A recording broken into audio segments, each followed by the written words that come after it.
The anticipation was palpable among the crew of the cutting-edge submarine, the Abyssal Voyager.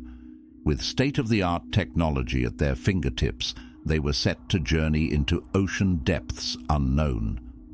Funded by a mysterious benefactor, their mission was shrouded in secrecy. "We have an opportunity to rewrite the history books," the captain said, his eyes locked onto the abyss below.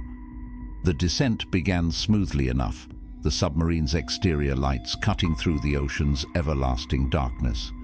But just as they reached uncharted depths, an unidentifiable mass passed by the sub at an unimaginable speed, momentarily disrupting all instruments.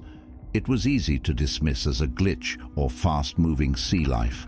However, the unnerving experience left an indelible mark on the crew, a forewarning of the inexplicable events that were yet to come. No one spoke of it, but they all felt it, an unsettling feeling, as if the ocean itself were watching them. The first contact with unknown life forms was both thrilling and unsettling. Bioluminescent beings, unlike anything documented before, swam past the sub's windows. As the crew captured footage and data, anomalies began to appear in their equipment. Screens flickered, and unidentified symbols flashed momentarily on the monitors.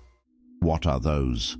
the engineer mumbled, unable to identify the code that had briefly appeared. As quickly as they emerged, the anomalies vanished, leaving the team to ponder their significance. The atmosphere grew tense. Each crew member felt a heightened sense of unease. Comms picked up indecipherable chatter, ghostly echoes that couldn't be easily explained. The crew tried to maintain their focus on the mission, but the unsettling occurrences were too frequent to ignore. What were they dealing with? Science or something beyond? Disaster struck without warning. A sudden impact jolted the submarine, disabling key systems and leaving the crew in darkness. Emergency lights flickered on, casting an eerie glow inside the sub. "What was that?" the captain demanded, his voice tinged with panic. As they assessed the damage, sonar picked up something extraordinary, an ancient underwater structure, unlike anything human-made.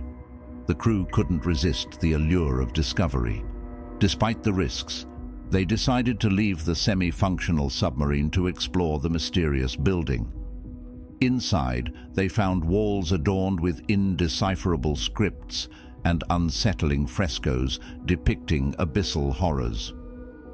One by one, crew members began to act strangely, as if influenced by some unseen force.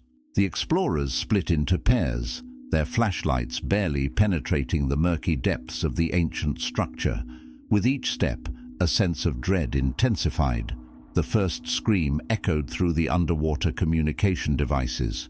One of the crew members had vanished, leaving behind only a flashlight floating in the water. Even worse, some of the remaining crew began to transform. Their eyes glazed over and their movements became unnaturally fluid, as if under the control of some malevolent entity. The captain, now visibly shaken, made a chilling realization. They had awakened something that had been slumbering for eons, something that craved freedom and chaos. Amidst the horror, they discovered an artifact, a key, perhaps to contain what they had unleashed, but who would wield it, and at what cost? With time running out and their sanity hanging by a thread, the remaining crew members made a desperate attempt to escape the accursed structure. The artifact, pulsating with a sinister energy, was placed into a containment unit. As they did, a guttural roar echoed from the abyss, as if the ocean itself were in agony. They barely made it back to the Abyssal Voyager. Power miraculously returned, allowing for a hasty ascent to shallower waters. As the submarine broke the surface, the crew looked at each other, their faces etched with the horrifying experiences that would haunt them forever.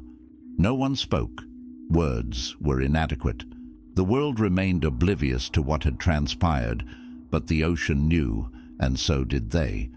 For whatever they had encountered in those dark waters, it was now a part of them, perhaps forever.